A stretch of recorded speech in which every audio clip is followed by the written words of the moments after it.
Imagine an old yellowed photograph of a prominent Boston family in the early 20th century. It looks like a normal family keepsake, but if you look closely, you'll see something amiss. A little girl standing in the shadows behind a velvet curtain, her face obscured. No one in the city remembers who she is, and strangely enough, in official records, her name never existed. From a mysterious fire to a conspiracy by the industrial elite to a family seemingly sheltering an invisible child, the story unfolds layers of secrets that stretch back decades. Is the girl just a fictional character or a living witness hidden from the world? Tonight, we'll follow the remaining traces in letters, photos, and diaries to hear the story of a soul hidden in the darkness. A family once sat quietly in the elegant drawing room of a Boston mansion, leaving behind a seemingly ordinary portrait. But more than a century later, when historians stumbled upon the photograph, they discovered something inexplicable. On a cool fall morning, Dr. Margaret Chen adjusted her steel-rimmed glasses, examining a dark brown photograph that had just arrived at the Smithsonian Archives. It was brought by Eleanor Whitmore, her trembling hands clutching a worn leather bag. "It belonged to my great-grandmother," she whispered, her voice choking. "I found it in the attic after my grandmother died last month. I've never seen this photograph before, but there's something about it that makes me uneasy." A 1901 photo of the Hartwell family. The father, William Hartwell, a wealthy industrialist. His wife, Constance, with 3 young children standing solemnly in the middle of a room draped in crimson velvet. Solemn faces, typical of the photography of the time. But just behind the curtain, Margaret suddenly stopped. Under the light of the table lamp hidden in the darkness, she saw a vague outline, the silhouette of a child. A small hand rested on the glass frame, and behind it, a young face peering out of the darkness. "Mrs. Whitmore," Margaret whispered, her heart suddenly beating fast. How many children were there in the Hartwell family? "Only 3, Eleanor replied softly, wrapping her shawl tightly. "Thomas, Rebecca, and little James." But there were other pictures in all of them. There was always someone lurking in the shadows. She opened the bag, revealing a whole stack of old photos. Christmas parties, garden parties, grand dinners. And in each one, if you looked patiently, there was always a hidden figure. What's more frightening? The mystery man seemed to grow older over the years, from a child to a teenager. No records mention a 4th child. Official documents are silent, but photographs whisper a different story. And then, in Constance Hartwell's personal diary, there's a shaky entry left in March 1901. William insists that we keep up appearances. The child is growing restless, but we cannot reveal it. Society will never understand the arrangement. The scribbles in the diary made Margaret's hand tremble slightly. What arrangement? What child? She wondered, then looked up at her assistant. David nodded, his voice low. "Keep reading." The notes became more obscure, mentioning the burden of secrecy, the hidden one, and the obsession with maintaining a reputation. Constance Hartwell seemed to have lived in a state of conflict, forced to protect a child that society was never allowed to see. Then Margaret's investigation took an unexpected turn. When she checked the family tree, she discovered a shocking truth. Eleanor Whitmore was not a descendant of the Hartwell family at all. She was actually the great-granddaughter of Maria Sullivan, the family's head housekeeper from 1898 to 1905. When confronted, Elena burst into tears in Margaret's office, tears streaming down her wrinkled cheeks. "I'm sorry," I lied, "but my family has carried this burden for over a century. I must know the truth." She opened a box of old letters, a legacy that Maria Sullivan had hidden in the maid's room at Hartwell Mansion. The letters, written in a soft, careful handwriting, painted a very different picture. One of protection, not of shame. In a letter to her sister in Ireland, dated June 1901, Maria wrote, "The poor child has suffered unspeakable horrors. Mrs. Hartwell, in her kindness, adopted him when no one else would. But Mr. Hartwell was afraid. He knew that if Boston learned the truth, the prize would be ruin, and perhaps life." Margaret sat motionless, feeling the pieces of the puzzle begin to fit together.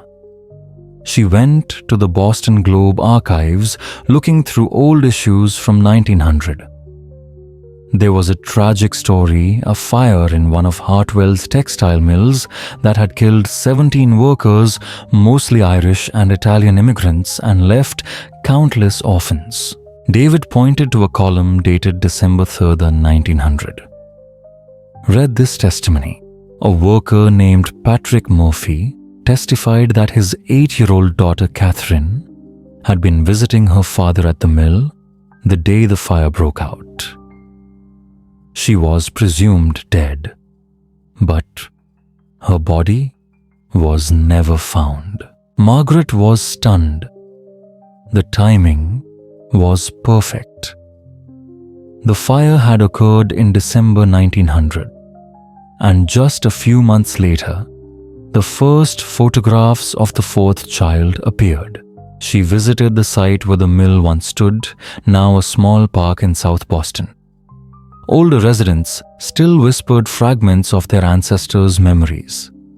Rosa DeMarco, the granddaughter of one worker, recounted the family legend. "My grandfather always said it was Mr. Hartwell who saved a little girl from the fire, but officially, she was recorded as having died with her father. They said she had witnessed something she shouldn't have seen, and so, to protect her, the Hartwells had to hide her." Now the truth was emerging. This was not a shameful secret. It was an act of compassion, a desperate attempt to protect a small life from real danger. Through months of poring over documents, Margaret and David finally pieced together Catherine Murphy's tragedy. Her father, Patrick, was more than just a worker. He was gathering evidence of corruption, bribery, unsafe machinery, and child labor in dangerous conditions. He was preparing to testify before the city commission. The fire of 1900 was no accident. It was a purge by fire, a plot to silence witnesses, to wipe out evidence. Catherine had been hiding in her father's office when the arsonists appeared. She saw their faces, heard their names, and witnessed the very moment her father was murdered. When William Hartwell picked up the unconscious girl at the back gate of the factory, he understood immediately, admitting that Catherine was alive would be a death sentence for the child. The conspiracy was more than a fire. It reached deep into the power structure of Boston, where corrupt officials, rival industrialists, and the elite all conspired to protect their profits. And amid the smoke, there was only one witness, an 8-year-old girl, Catherine Murphy. So the Hartwells created a false story, David concluded. Catherine Murphy died in the fire, but an unknown child lived in the shadows in that very house, protected from those who would silence her forever. Elena Whitmore, nodded, tears streaming down her face. She recalled the lines from her great-grandmother's letter. Catherine was taught to disappear whenever there were visitors. A ghostly existence, no friends, no school, no childhood. As Margaret dug into her private correspondence, she also discovered an unusual thread: the Hartwell family's connection to the Underground Railroad. Though the movement had officially ended decades earlier, a small group of people continued to quietly maintain it, protecting the vulnerable. In a letter from Constance Hartwell to a Quaker minister, she wrote about her experience hiding people, creating false identities, and keeping secrets that could mean the difference between life and death. The discovery made everything suddenly clear. The Hartwells were not just a wealthy, charitable family. They were people who had been skilled at protecting the vulnerable. They knew how to hide. They knew how to create silence. We call it the Second Underground, confirms historian Dr. James Morrison. After the Civil War, the network was repurposed to help other vulnerable people, child laborers, women, fleeing violence, or witnesses to crimes committed by the wealthy and powerful. In this light, Catherine's story becomes even more poignant and tragic. The Hartwells had put their own honor and their own children's safety on the line. The photographs not only show a little girl hidden behind velvet curtains, but also evidence of a sacrifice that lasted for years. Margaret whispered, "That curtain is more than just decoration. It's a symbol of a wall between the world Catherine was sheltered in and the world outside where murderers still waited." In her 1902-1903 diary entries, Constance writes of the fear that gripped her. "William has hardly slept. He believes that someone is watching the house. Yesterday, a stranger asked too many questions about our family. We have hired more guards, but how can we protect a child who does not exist on paper?" Huge sums of money were spent on detectives trying to track down Catherine's pursuers. At the same time, they secretly provided for the families of other victims of the fire, as a way of making amends, since in the end, they could only save one small life. Margaret found more evidence. William Hartwell gradually sold off his factories, invested in land in California and Oregon. A long-term plan to leave Boston to rebuild a new life so that Catherine could escape her own shadow. "Look at this," David whispered, placing a shipping manifest from 1904 in front of her. The heavy boxes were headed for San Francisco under the name of a Morrison. That must be Catherine's new identity. And then a final letter from Maria Sullivan put all the questions to rest. Little Catherine has grown into a brave young woman. Tomorrow she will leave to start a new life in California, where she can finally step out from behind the curtain. Mrs. Hartwell cried for 3 days, but we all knew. Only then will she be truly safe. The photos, it turned out, were more than just souvenirs. They were a visual diary of a rescue operation that had lasted for years, one that required courage, sacrifice, and love that transcended all barriers of time. The last photograph in Eleanor's collection was different from the others. Taken in 1905, it showed the Hartwells in their garden, and for the first time, Catherine was standing among them, no longer hidden behind curtains or hidden in the shadows. This must be before she left Boston for California, Margaret whispered, lifting her magnifying glass to examine it closely. Catherine looked about 13 in a pristine white dress, standing between Mr. and Mrs. Hartwell. They had their hands on her shoulders protectively. Her face was clear, her hair pale, her freckles a few, her eyes bright with an intelligence beyond her years. And for the first time, Catherine smiled. A rare smile in all the photographs. On the back of the photograph, the faint writing in faded ink read, "Our beloved daughter, Catherine Morrison, on the day of her departure for freedom, May 15, 1905. Margaret paused, tears welling in her eyes. This is not just a photograph, Eleanor. This is a declaration of love. After years of secrecy and sacrifice, they finally publicly acknowledged Catherine as their daughter. If only for a moment. Eleanor nodded, wiping the corners of her eyes. My great-grandmother told me that it was Mrs. Hartwell who insisted on taking this photograph. She said history must know that Catherine was loved, had a home belonged to someone. 6 months later, Margaret stood in the Hartwell mansion, now a museum preparing to open an exhibition about Catherine Murphy. The story of that mysterious photograph had spread across America, becoming a symbol of love and courage. In the front row, Eleanor Whitmore, now 78, watched silently. The Hartwell photographs teach us that love is not always visible, Margaret told the audience. Sometimes, the greatest sacrifices are made in the shadows behind closed curtains, in the silence between what society approves and what the heart knows to be true. The museum later found Catherine's descendants in California.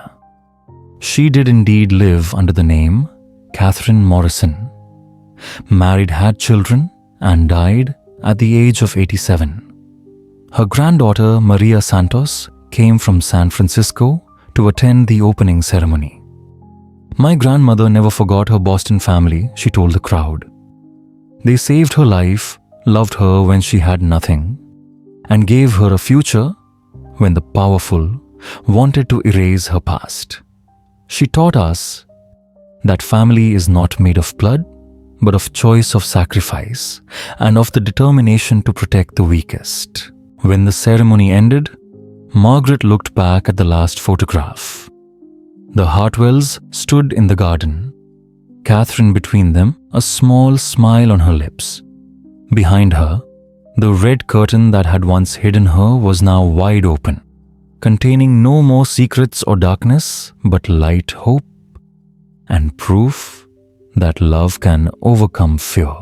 The mystery had been solved, but more importantly, a girl who had been forgotten was now called by name to history, as daughter, as grandchild, as an indelible part of memory.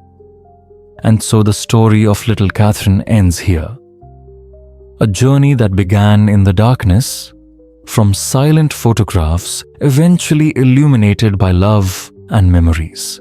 Do you feel that sometimes history is not just dry events, but also hearts still beating in the shadows, waiting for someone to find and listen?